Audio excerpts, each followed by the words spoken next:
Good morning, fellow taxpayers. Here we are on a really interesting part of the economy, an interesting part of the election cycle. Do you realise that only 105 days ago, Julia Gillard was still Prime Minister?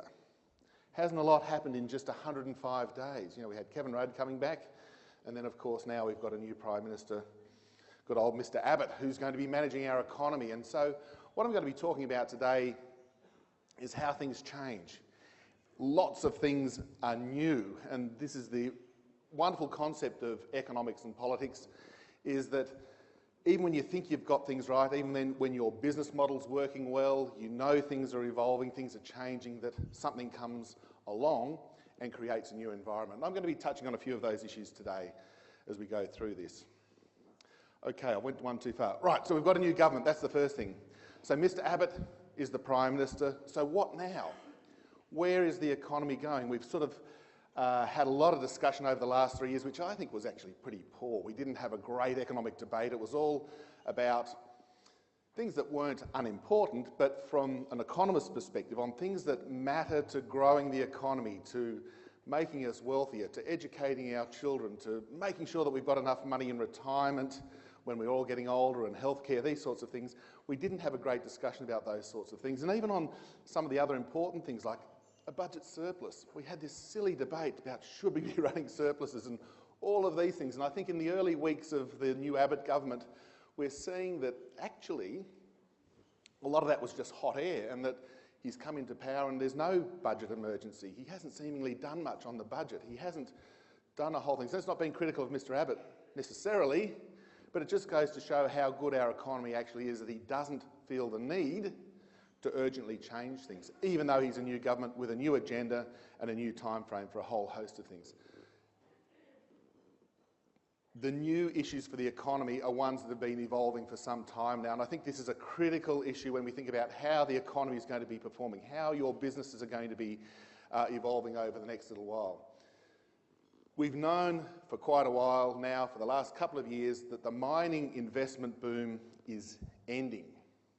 We've had a tremendous period over the last 10 years or so where mining investment basically accounted for about 2/3 of all of Australia's economic growth. That's the railways that were being built to get the iron ore out of the mines.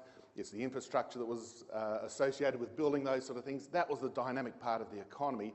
And that's coming to an end. That's finished. We've built the bulk of these mining investment projects. So if we're to sustain economic growth, what's going to be the new industries that make sure that the economy keeps growing, that we don't get a high unemployment rate, and that we don't get our wonderful living standards being eroded by this mining investment falling away?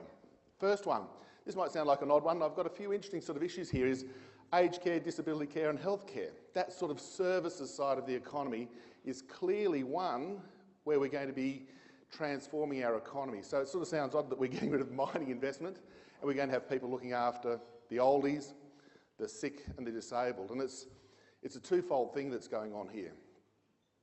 The private sector, that is you and me, are gearing up for these things. Whether we like it or not, we're having to pay 9.25% for our superannuation.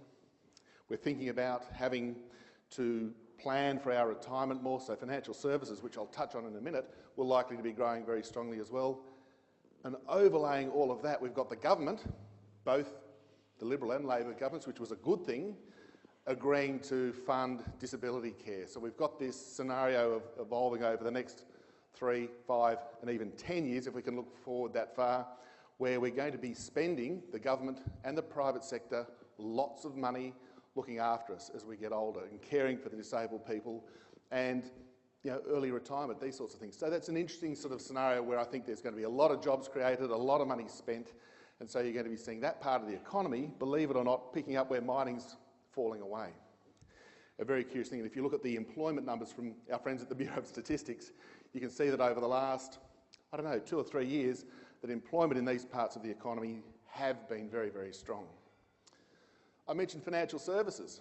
The good old banking sector, it got hit really hard in the global financial crisis, of course, but that was mainly people doing, I won't be unkind to my former friends, but doing stuff to just manufacture money, if you like, all these structured products and derivatives and all these things that blew up, that caused the crisis, basically, all these mortgage products that were sort of basically useless. That's fine. That's been, I think, cleansed from the banking sector. And now we're seeing the banks, particularly here in Australia, getting back to, dare I say it, good old-fashioned banking. They take deposits, they make loans, they have credit cards, they have wealth management, these sorts of things. And as I mentioned before, we're still buying houses. I'll touch on that in a minute too, that we've still got the economy reliant on the banking and financial services sector.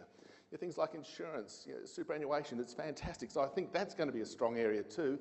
And some of the banks are being quite aggressive, if you like, in marketing into Asia. So for the Australian economy, if they can tap in to the growing requirement for banking and financial services in Asia, that's great for our banking sector as well. In fact, there's one little story that I like to sort of tell about India, third biggest country in the world now. So we tend not to focus on the Indian economy.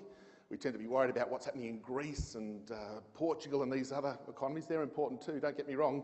But India is the third biggest country in the world. And a curious thing about their banking and financial sector is that their household to debt ratio is about 3%. It's a poor economy, that's fine, but they don't have a sophisticated banking sector where people go and borrow money, they buy a house and all these sorts of things. In Australia, that number's about 150%. So even if over the next 20 years that 3% debt level in the household sector goes to 10% or something, it's huge opportunities there. So we're seeing our financial services sector moving into that part of the world. The other thing, which is, again, in a funny way, should go without saying, but again, it's sort of been a very volatile industry the last couple of years, is tourism. The high dollar and the global financial crisis saw people not coming here. They didn't have the money to travel here. And we Australians, using the high dollar, instead of going to Queensland for a holiday or to Broome or down to Tassie for a nice holiday, we'd go to Bali or California or somewhere like that. So our local sector suffered on the back of the strong dollar. Now that we're back in the 90s, 94 cents I think we are this morning, we're seeing already a change in behaviour. So we Aussies probably aren't travelling quite as much. It's that 10%, 15% more expensive to go to the US or Bali. We're still going there, but maybe the growth rate's slowing. And as we saw in recent numbers, inbound tourism from overseas is growing. So we're seeing China, these wealthy people, the middle class in China, they're now our biggest inflow of tourists. That's great for our economy because they come here, they spend money. The kids and I were staying in Crown Casino. There's lots of people there spending their money, eating lovely food and holidaying in wonderful Australia, and that's great for our economy as well. And the other growth part, the new thing that's occurring or evolving continually, and again, both sides of politics, if you actually look at where the differences are, education wasn't really one of them because the coalition agreed to the Gonski reforms, as they were called. And basically, we've got a lot of money being spent on education. Now, education is an all-encompassing phrase. We sort of tend to think about kids at school and those sorts of things, but I think education goes a lot further than that in terms of where the government is trying to promote our intelligence and well-being and those sorts of things. It does start, yes, at kindergarten and primary school where we learn to read, write and arithmetic and those sorts of things. It goes through secondary school to universities. All those things are very, very important. But the other element of education, which I think we can't forget and shouldn't forget, is looking after people who are in middle age, who might have been working at Ford down at Geelong. Unfortunately, our ability to make cars cheaper and better than our friends in Korea or in Germany or in Japan is not good. So unfortunately, the car industry is fading away.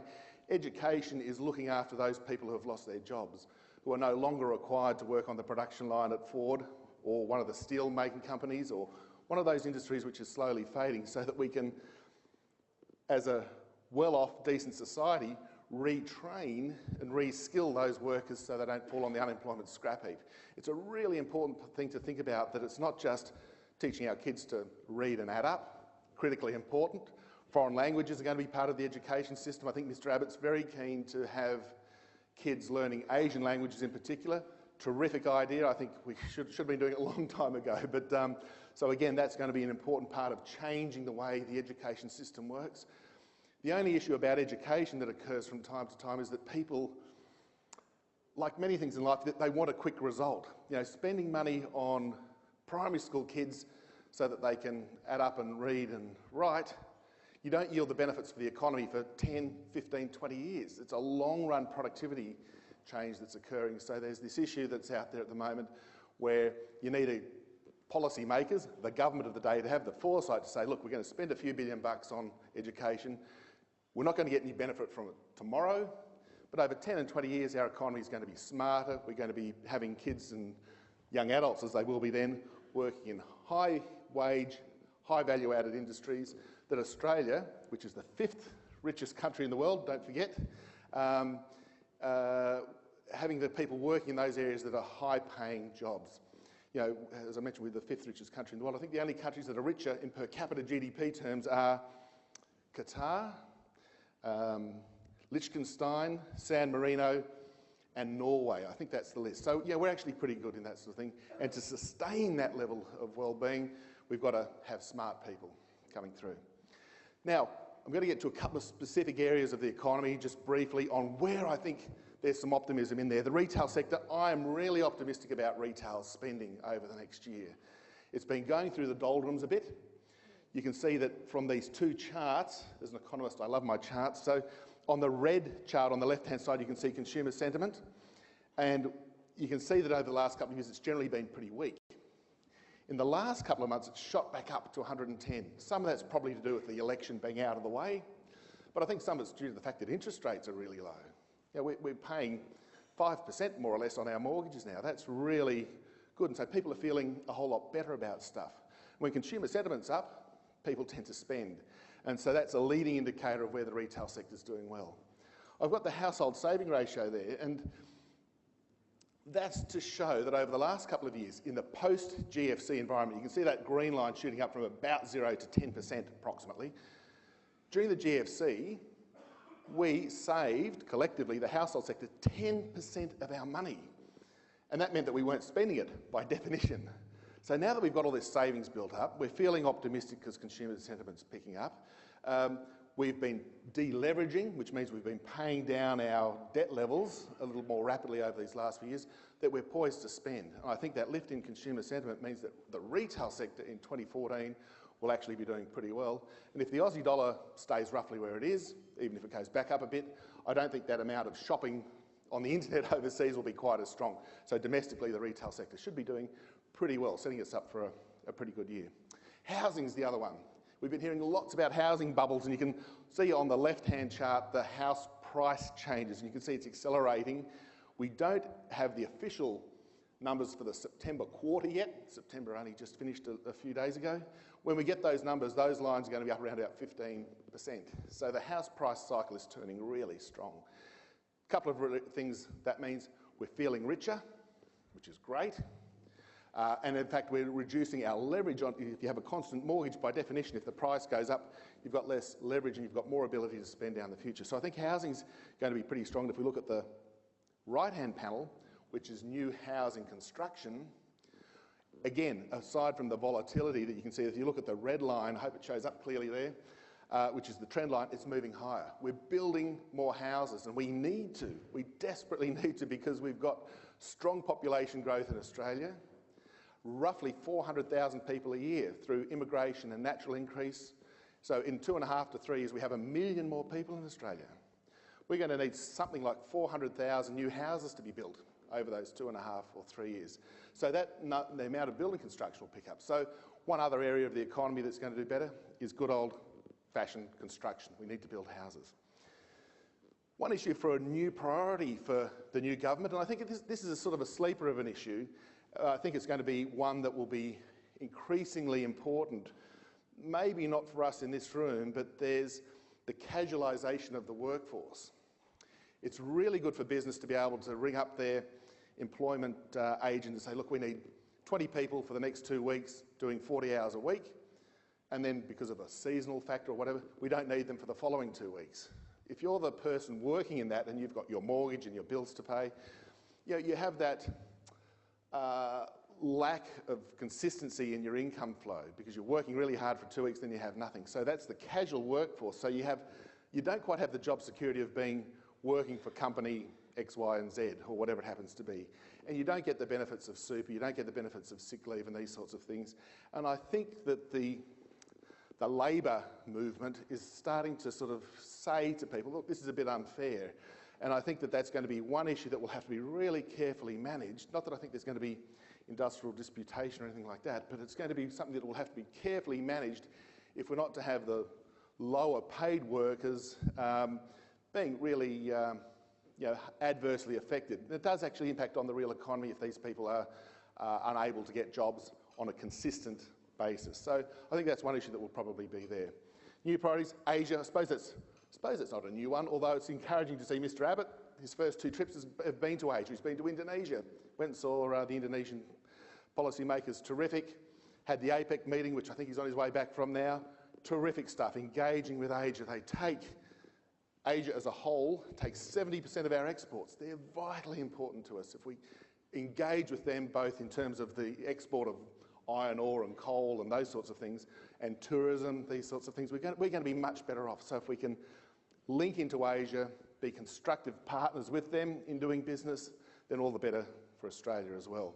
And the other new priorities are things like education and skills, which I've mentioned. Technology is something that's rapidly advancing. Who would have thought that, 10 years ago when BlackBerry was the dominant new technology, wow, we could look at emails on our phone and all these sorts of things. How fantastic was that? But now look at them. Their market capitalisation's gone from $50 billion, a big $50 billion company, to basically now being the subject of some private equity buy, because our friends at Apple and Samsung and these sorts of people have taken over. So I wonder if in 5 and 10 years, Apple and Samsung will be taken over by some other new technology that's invented. So be flexible, be aware and change with the new technology that comes along.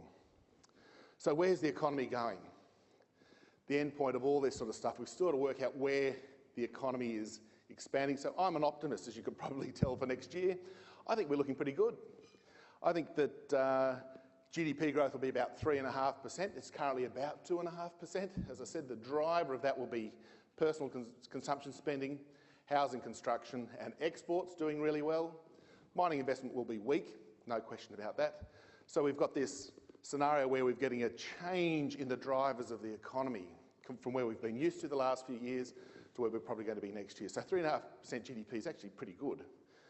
Unemployment, I think we're currently at 5.8%. We'll get some numbers tomorrow, I think it is. So the month-to-month numbers are all over the place, so don't worry about that. But I think we're going to get the unemployment rate back down to 5.5% sometime in 2014, which isn't a bad result. The only downside, if I can call that, is inflation's probably going to creep up a little bit. We've currently got really low inflation, and one of the consequences of higher inflation means that interest rates are probably going to be going up. I suppose it's not a heroic call to say that when you've got the cash rate at 2.5%, that the next move in interest rates is up. But if I'm right, the economy's doing well, then of course the Reserve Bank will have to put rates up a little bit.